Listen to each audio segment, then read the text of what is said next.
Ok, bueno, vamos a la clase número 10 en esta tarde hermosa de este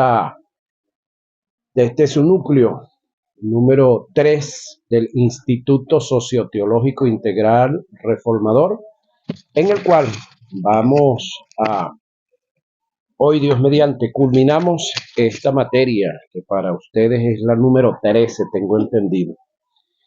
Santidad genuina. Seguimos sobre este tema hermoso, sobre este tema que muestra una de las realidades que nosotros proyectamos a través de la palabra, como es el creer en la salvación, una salvación eterna que tenemos, pero también mantenernos en una santidad genuina, que es la demanda de Dios, porque nuestro Dios es santo.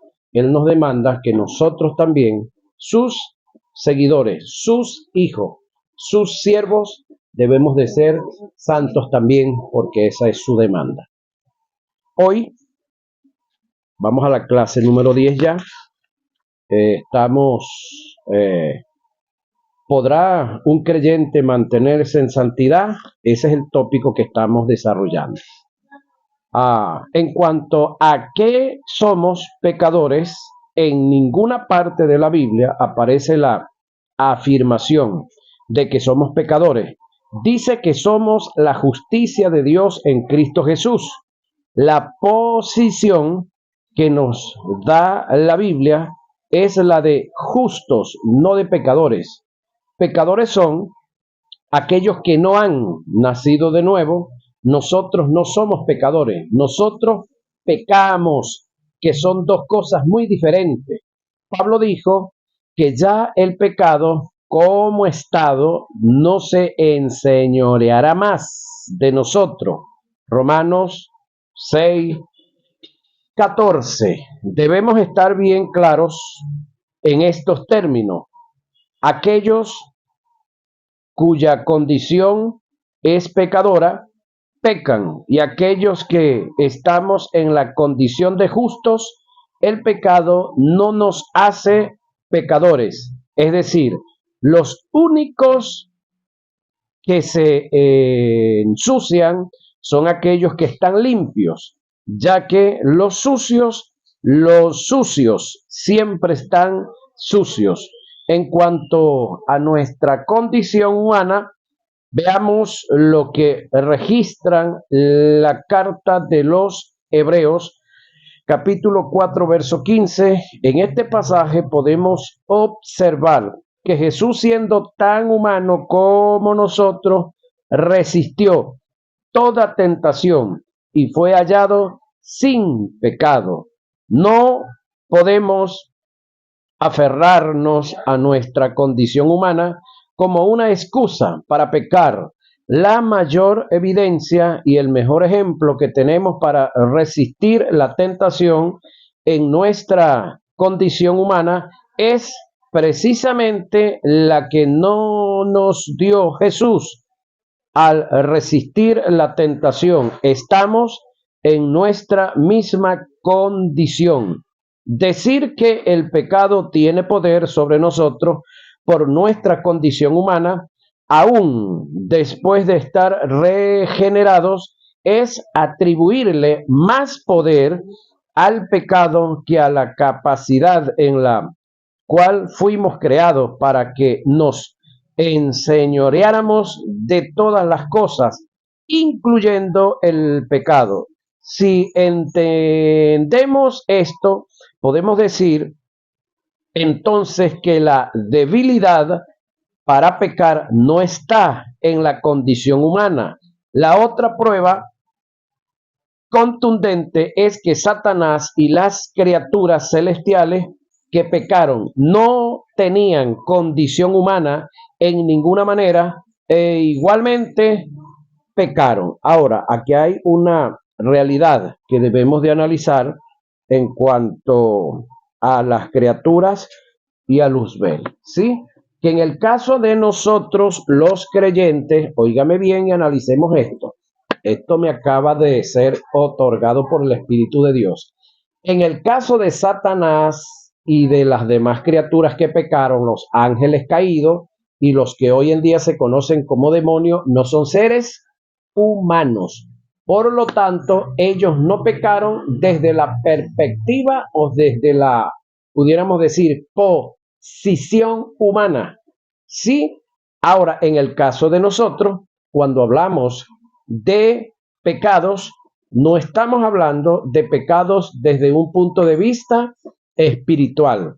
Estamos hablando de pecados sociales y de pecados morales que los seres, en este caso los demonios y el diablo y los ángeles caídos, están imposibilitados de cometer este tipo de pecado, de los cuales cometemos nosotros como seres humanos, pero no es por nuestra condición humana que cometemos este tipo de pecados. En cuanto al no poder con la tentación, 1 Corintios 10:13 dice que Dios no dejará que tú seas tentado más de lo que puedas resistir.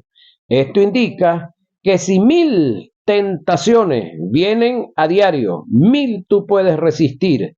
Satanás como tentador tiene límites en la tentación. No te puede tentar más de lo que tú puedas resistir. En cuanto al abandono de Dios en el momento de la tentación, en 1 Corintios 10:13, el apóstol Pablo es muy claro en el asunto al decir que Dios nos da la salida en el mismo momento que estamos siendo tentados por Satanás. En este caso tenemos el auxilio y los recursos de Dios para salir ilesos de la tentación. Satanás no es un ser supremo o soberano para obligarme a hacer cosas que yo no quiera hacer. Ni siquiera Dios lo hace, mucho menos Satanás tiene potestad para hacerlo. De modo que Satanás solo tiene permitido presentar la oferta. De nosotros depende si la tomamos o la dejamos. Todas estas observaciones indican que la condición de un creyente sumergido en el pecado o en los pecados se da por la falta de, formación en el alma, que es un incidente progresivo y en la mayoría de los casos paulatino. Dicho incidente tiene que ver con renovación de la mente, quebrantamiento de la voluntad, canalización de las emociones, el deseo y la disposición de creer o de querer ser santo para agradar y honrar a Dios son factores determinantes que no nos dejarán claudicar hacia dicha meta. Si esto falta deseo y disposición, no seguiremos en la lucha. Creer que la santidad es inalcanzable es una gran tentación en contra del objetivo. Es una mentira interna llena de escapismo que nos conducirá a resignarnos a la vida de pecado. Sí podemos ser santos, porque Dios da la gracia y los medios para tal fin. Dios no falla. Muchos han sido los grandes pecadores que llegaron a ser santos, pero en medio de sus tropiezos se levantaron y erguidos pusieron su mirada en aquel que es pura santidad y vencieron y pasaron a ser hombres grandes en la historia de la iglesia. Nunca nos desanimemos ni nos resignemos al pecado. Nunca olvides aquel que dijo, porque 7 veces cae el justo y vuelve a levantarse. Proverbios 24:16. que fue el mismo el que dijo: y si tu hermano 7 veces al día pecare contra ti, 7 veces al día volveré a ti y volviere a ti diciendo: me arrepiento, perdónale. Lucas 17:4. Entonces se le acercaron Pedro y le dijo: Señor, ¿cuántas veces perdonaré a mi hermano que peque contra mí? ¿Hasta 7? Jesús le dijo: no te digo hasta 7, sino aún hasta 70 veces 7. Mateo 18:22. Este es el carácter de Dios: perdonarnos los pecados, no importando las veces que lo hagamos y el tipo de pecado que cometamos, aunque los daños que se dan por el pecado en algunas veces son irreversibles. El perdón lo tenemos seguro. Dios no acumula pecados, y aclaro esta parte aquí: Dios no acumula pecados siempre y cuando yo haya reconocido el pecado que cometí o los pecados que cometí y los haya confesado. Dios sencillamente los perdona. Ahora, cuando digo acá esta referencia que Dios no acumula pecado, también le digo lo contrario: Dios puede acumular pecados. ¿Cuáles? Aquellos que yo no reconozca, aquellos que yo no confiese. Por lo tanto, ¿cómo Él puede perdonarme si yo no he reconocido ese pecado, si yo no he pedido perdón por ese pecado? ¿Cómo Dios puede perdonarme? Entonces, los únicos pecados que Dios no puede perdonar son aquellos que yo no reconozca y no confiese y me aparte. Palabras finales al tópico sobre si podemos ser santos. En conclusión, toda nuestra alma tiene que ser santificada por Dios para conducirnos en santidad. Antes nosotros pecábamos porque la simiente del mal, que es el estado de pecado que estaba en nosotros, la muerte espiritual, era nuestra naturaleza. Éramos incrédulos por ley. Éramos hijos del diablo. En nuestro caso, la condición es diferente. En nosotros no está el pecado, está la justicia. No está la muerte, está la vida. No somos hijos del diablo, sino de Dios. Entonces, mi pregunta es: ¿por qué pecamos? La respuesta es: por no tener un alma santificada. Por eso es necesario que Dios pueda renovar la mente, quebrantar la voluntad y tomar las emociones del hombre para llevarnos a la santidad. Ahora la pregunta es: ¿cómo Dios puede hacer esto que yo le acabo de decir y que se lo voy a repetir? ¿Cómo Dios puede santificar? Entonces mi pregunta es: ¿por qué pecamos? La respuesta es: por no tener un alma santificada. Ok, ¿qué yo necesito para tener un alma santificada? Acudir al pensamiento de Dios que está escrito en su palabra. Por eso es necesario que Dios pueda renovar la mente. ¿Cómo la va a renovar? Con su palabra. Quebrantar la voluntad a través de la palabra. Tomar las emociones, o en este caso canalizarlas, las emociones de cada uno de nosotros como seres humanos, para entonces encaminarnos en santidad. No olvidemos que la santidad en el espíritu es instantánea, la que se dio, la que ya se nos ministró. En el alma y en el cuerpo es progresiva y en parte depende de nosotros. En su gran mayoría, en su gran parte, ya depende de nosotros si nosotros queremos, si nosotros cedemos, si nosotros entregamos la voluntad. Ahora, vamos a ver la tentación en relación al pecado. La tentación en relación al pecado. El término tentación que se utilizó del griego es peirazo, que indica inducirte al mal o presentar oferta de cualquier índole con el fin de sacarte del propósito de Dios.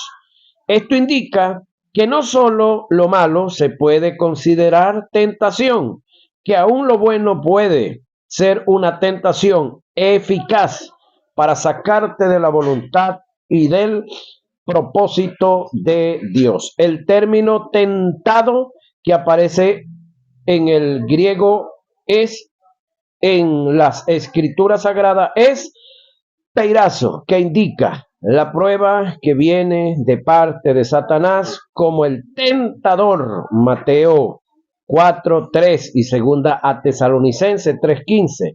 Dicha tentación siempre viene con la finalidad de sacarte de la voluntad de Dios para acabarte, matarte, en este caso matarte el propósito, destruirte la familia, la salud, el propósito también, devorarte, aniquilarte, inutilizarte para el propósito de Dios. Esto no tiene nada que ver con tu vida espiritual.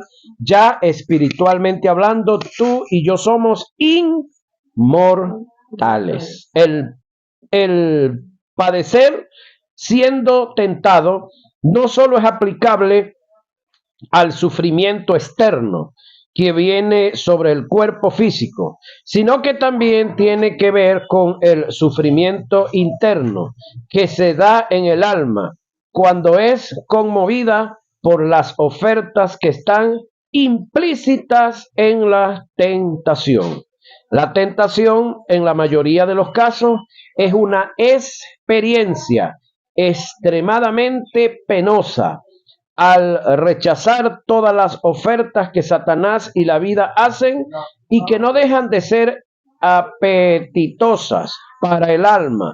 Si todo lo que el diablo presenta como tentación no nos llama la atención, deja de ser una oferta. Tal acción no se le puede llamar tentación, solo se le puede llamar tentación a lo que me mueve el piso, a lo que me quiere llevar hacia el,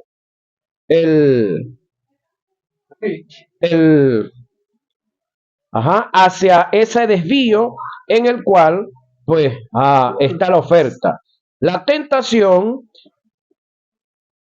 está en la seducción que Satanás ejerce sobre ti con la presentación de ofertas que no dejan de ser apetitosas para el alma. El conflicto y el padecimiento están en no ceder a ella por mucho que te atraigan. Debemos recordar que la tentación, oiga esto, nace desde lo externo, que es afuera, a lo interno, y desde lo interno, aquí adentro, a lo externo. Es decir, de los dos lados, la tentación se va a presentar, desde lo externo a lo interno y desde lo interno a lo externo. De los dos lados se presentan las ofertas. Ahora, lo interno es todo tipo de tentación que viene como producto de nuestras propias concupiscencias, deseos internos que se despiertan en todos nosotros. Santiago 1:13 y 14, es decir, son todas las oportunidades que Satanás te presenta para que ejecutes en las concupiscencias que anticipadamente están en el alma las puertas para la tentación.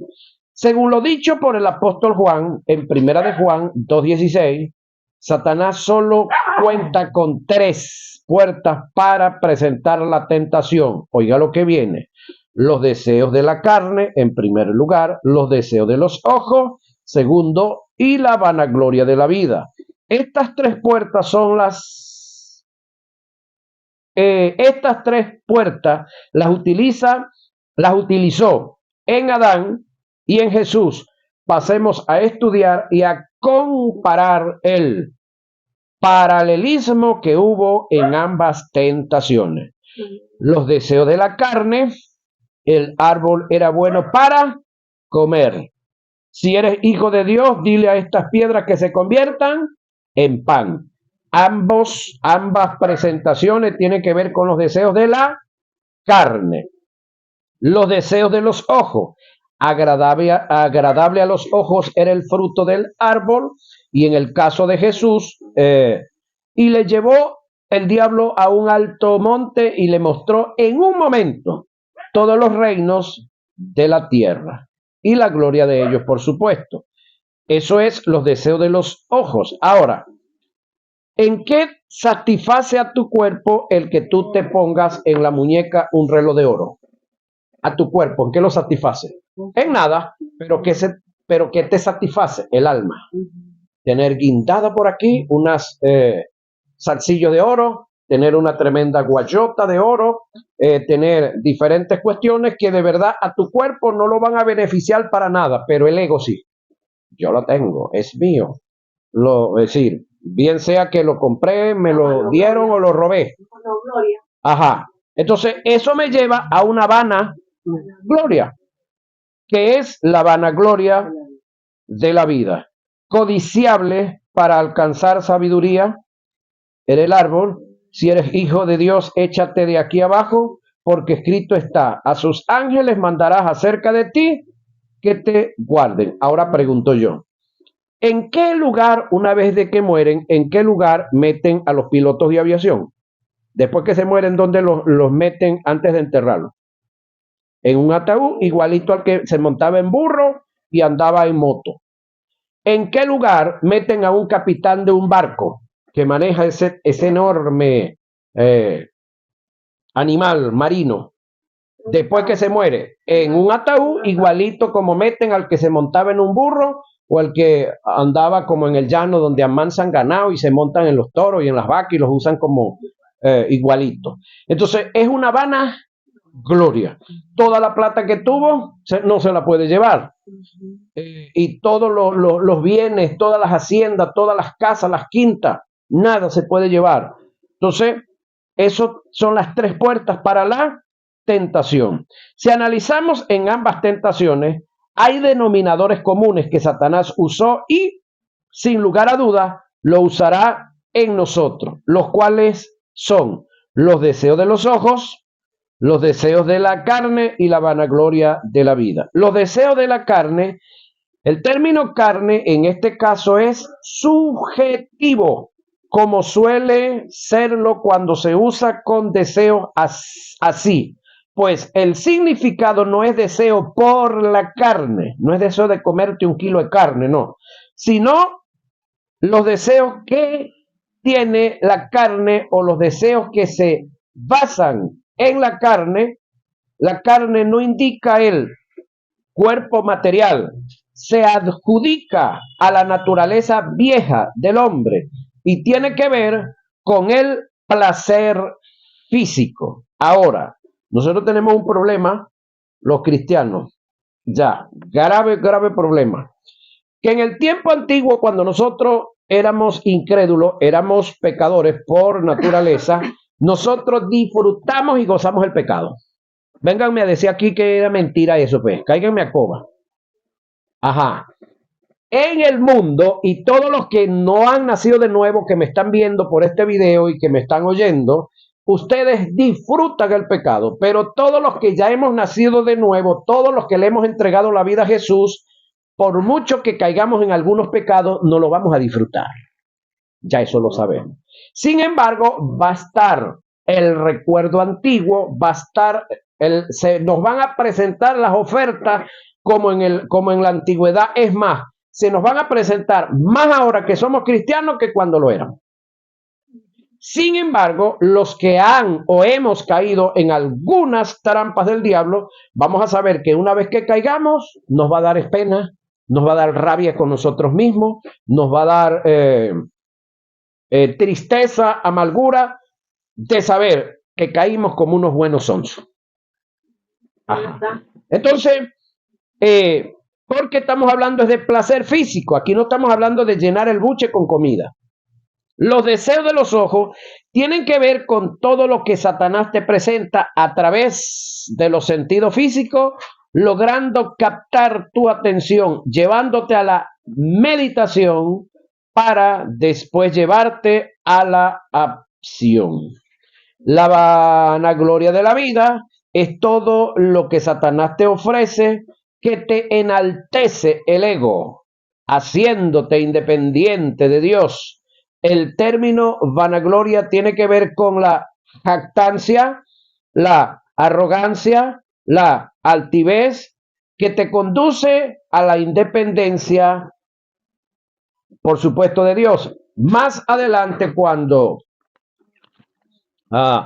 hagamos el estudio relacionado a la fama, daremos mayores detalles de este flagelo. Por esta causa es importante, señoras y señores, que mantengamos estas puertas cerradas. Alguien dijo una gran verdad. Hermano, no andemos cerrándole puertas al diablo, porque si andamos cerrándole puertas al diablo es porque se las tenemos abierta. Entonces, mantengámosla cerrada para que no tengamos nada que está cerrando. No cedas a la tentación. Satanás te ofrece mucho, escucha esto, te da poco de lo que te ofrece y luego te lo quita todo y algo más. En cuanto a los deseos de la carne, nunca debemos prestar nuestro cuerpo para darle rienda suelta y alimentar dichos deseos. En cuanto a los deseos de los ojos, no debemos dejarnos cautivar ni meditar en las ofertas que Satanás nos presenta a través de los sentidos físicos. En cuanto a la vanagloria de la vida, debemos mantener una voluntad quebrantada y humilde ante la presencia de Dios, reconociendo la necesidad que se tiene de Dios y de su gracia. Siguiendo estos principios, podremos mantener las puertas cerradas y a Satanás le será difícil presentar la tentación. Sabe que va a errar. Ahora, para complementar este pensamiento, hago referencia a los escritos por el apóstol Juan en su primera carta en relación a los ídolos internos que se crean y se apoderan de nosotros, pasando a ocupar el lugar de Dios. Juan el apóstol dice: hijitos, guardaos de los ídolos. Primera de Juan 5:21. ¿A quién cree usted que le está escribiendo Juan aquí? ¿A inconversos o a creyentes? A creyentes. Ajá. Entonces, los creyentes somos los únicos que estamos en capacidad de caer en idolatría, no los incrédulos. Entonces, ¿qué es un idólatra? El que conoce al Dios verdadero y conociendo y teniendo al Dios verdadero, interpone entre el Dios verdadero y él a otro que no es ese único Dios. Según el pensamiento del que escribe y el contexto, el término ídolo que aparece en el pasaje no se refiere a imágenes, sino a todo lo que el mundo te ofrece que te llama la atención. Darle lugar en tu vida, fascinándote por completo, pasando a tener dominio de ti, quitándole a Dios el lugar que le pertenece. Hay 4 áreas en las que te tienes que guardar. Oiga esto. Y evitar caer en ella. De lo contrario, estarás creando un ídolo que ocupará el lugar de Dios. Y a su vez crearás un Frankenstein, un monstruo que no vas a poder dominar. La fortuna es una de esas. La codicia al dinero, si no tienes dominio de ella, te destruirá. Pablo dijo: porque raíz de todos los males, oiga la expresión, es el amor al dinero, no el dinero, es el amor al dinero, el cual, codiciando a algunos que él vio, que él conoció, se extraviaron de la fe y fueron traspasados de muchos dolores. Primera a Timoteo 6, 10. La codicia al dinero puede llevar a una persona a mentir, engañar, traicionar, competir, difamar, calumniar, cometer actos de homicidio, ponerte a traficar droga, a cargar maletas de un lado para otro y así sucesivamente, entre otros. Y finalmente lo puede conducir a su propia destrucción. El ejemplo más claro lo tenemos en Judas, que por dinero traicionó a su mejor amigo, a su maestro. El amor al dinero trae como resultado tentaciones, codicias, ruinas, perdición, competencia, traición, celo, envidia, engaño, mentiras, hasta extravío de la fe, entre otras cosas. Por esta causa es de suma importancia mantener un motivo muy correcto para la adquisición del dinero. Todas estas acciones negativas son fruto de una raíz llamada el amor al dinero. El término amor en referencia al dinero, como lo presenta Pablo en su escrito a Timoteo, es del griego filalguria, que indica una codicia interna llena de perversidad y lujuria. Filalguria se escribe Philalguria, filalguria. Ajá.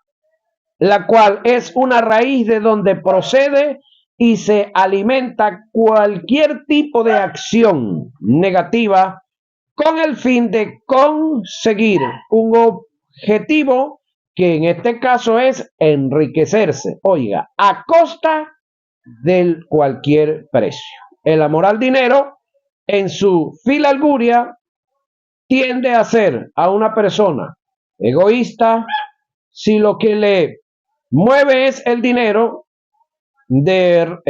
si lo que le mueve es el deseo de riqueza, no le importa su semejante ni lo que estos tengan que perder para él obtener todas las ganancias y quedarse con la mejor parte. El deseo de riqueza fija el pensamiento de una persona en sí mismo, convirtiéndose los demás, oiga esto, en meros instrumentos que usa y utiliza para lograr sus objetivos.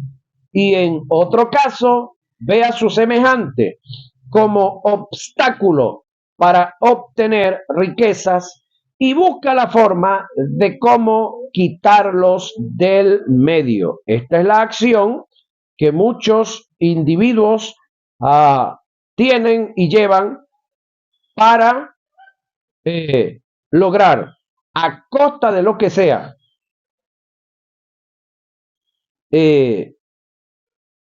para obtener sus objetivos, para quitarlos del paso. Por causa de la filalguria, los valores se pierden y se corrompen hasta el punto que vale más el dinero que los valores intrínsecos que Dios puso en el ser humano en su creación. En el verso 11 al 19 del mismo capítulo, Pablo le presenta a Timoteo las virtudes de un hombre lleno de ágape de Dios, que es el contraste de la filalguria, y a su vez le da mandamientos de batallar en contra de este flagelo que lo puede llevar al caos o a la destrucción total o Observemos el pasaje. Mas tú, oh hombre de Dios, huye de estas cosas y sigue la justicia, la piedad, la fe, el amor, la paciencia, la mansedumbre. Pelea la buena batalla de la fe, echa mano de la vida eterna, a la cual asimismo fuiste llamado, habiendo hecho la buena profesión delante de muchos testigos. Te mando delante de Dios que da vida a todas las cosas y de Jesucristo que dio testimonio de la buena profesión delante de Poncio Pilato, que guardes el mandamiento sin mácula ni reprensión hasta la aparición de nuestro Señor Jesucristo, la cual a su tiempo mostrará el bienaventurado y solo soberano Rey de reyes y Señor de señores, el único que tiene inmortalidad, que habita en luz inaccesible, a quien ninguno de los hombres, oiga, mira lo que viene, ha visto ni puede ver, al cual sea la gloria y el imperio sempiterno. Amén. Y a los ricos de este siglo manda que no sean altivos, ni pongan la esperanza en las riquezas, las cuales son, oiga esto, inciertas, sino en el Dios vivo, que nos da todas las cosas en abundancia, para que las disfrutemos, que hagan bien, que sean ricos en buenas obras, dadivosos, generosos, atesorando para sí buen fundamento para lo porvenir, que echen mano de la vida eterna. Pablo no dijo que lo malo está en tener dinero, sino en tener amor al dinero. Ahora, Pablo no lo dijo, pero Octaviano Torres dice ahora que lo malo, el problema que algunos tienen es que ellos no tienen dinero, sino que el dinero los tiene a ellos. Entonces, ahí es donde está el problemazo de que la gente, en vez de tener dinero, el dinero los tenga a ellos. Y eso es lo incorrecto del caso, que el dinero tenga a nosotros agarrados por la chiva, si tenemos chiva, y por las orejas, el que tenga oreja. Ahora, tengan presente que toda persona que se mueve en fila alguria, lleno de perversidad y lujuria a causa del dinero, su crecimiento y su estado financiero que quedará interceptado por la providencia divina, por causa de cercenar la posibilidad de recibir de Dios los más grandes recursos financieros. La fama, hablábamos de finanzas, ahora hablemos de la fama. La fama relativo a la sed de prestigio, el ser aplaudido y reconocido. Nelson Nepp, el conocido y ya fallecido cantante brasilero, dijo: los aplausos en su defecto son orgásmicos y producen un tipo de adicción en el hombre que mientras es aplaudido tiene intenso deseo de seguir siendo aplaudido. Alguien dijo que la sed de prestigio es más tentadora que las riquezas mismas, que por igual te pueden desviar de la fe e impulsarte a cometer actos impuros con el fin de alcanzar el estrellato. La sed de prestigio te lleva a competir, codear, malimponer, censurar, difamar, entre otras cosas, con el fin de conseguir o mantener el estrellato. La sed de prestigio es un principio satánico que viene del mismo infierno. El principio en el sistema del reino de Dios es diferente. Jesús dijo: el que quiera ser servido tiene que aprender a servir. El que quiere ser grande, tiene que hacerse pequeño. El que es el mayor de vosotros sea vuestro siervo, porque el que se enaltece será humillado y el que se humilla será enaltecido. Mateo 23, 11 y 12. Hubo también entre ellos una disputa sobre quién de ellos sería el mayor. Pero él les dijo: los reyes de las naciones se enseñorean de ellas, y los que sobre ellas tienen autoridad son llamados bienhechores, mas no así vosotros, si no sea el mayor entre vosotros como el más joven, y el que dirige como el que sirve. Porque ¿cuál es el mayor en el reino de Dios? ¿El que se sienta a la mesa o el que sirve? No es el que se sienta a la mesa, mas yo estoy entre vosotros como el que sirve. Lucas 22, 24 y 27. Reitero, la sed de prestigio es una influencia satánica que procede del mismo infierno. Por esta causa, podemos ver el contraste que se dio en Jesús en comparación a Satanás. Satanás, sin ser Dios, quiso ser igual a Dios, y Jesús, siendo Dios, no estimó el ser igual a Dios. Haya pues en vosotros este sentir que hubo también en Cristo Jesús, el cual, siendo en forma de Dios, no estimó el ser igual a Dios como cosa a que aferrarse. Filipenses 2, 5 y 6. La sed de prestigio es lo que llama el apóstol Santiago la vanagloria de la vida. El término vanagloria es un término compuesto. Vana de vanidad. Gloria es una falsa exaltación. Es una gloria vana que ofrece el mundo y que no se sostiene por sí mismo. La fama y la gloria que ofrece el mundo es como una prostituta, se vende al mejor postor. Si alguien se levanta haciéndolo mejor que tú, la fama se irá hasta allá. En el mundo, para mantener la fama tienes que mentir, competir, codear, sobornar, difamar, malimponer, hasta entrar en actos de homicidio o en el sicariato. Pero la gloria que Dios da no te la quita nadie. Se sostiene por sí sola. Dios mismo la sostiene. Los hombres de Dios no pasan a la historia. Oiga lo que viene. Hacen y se mantienen en la historia.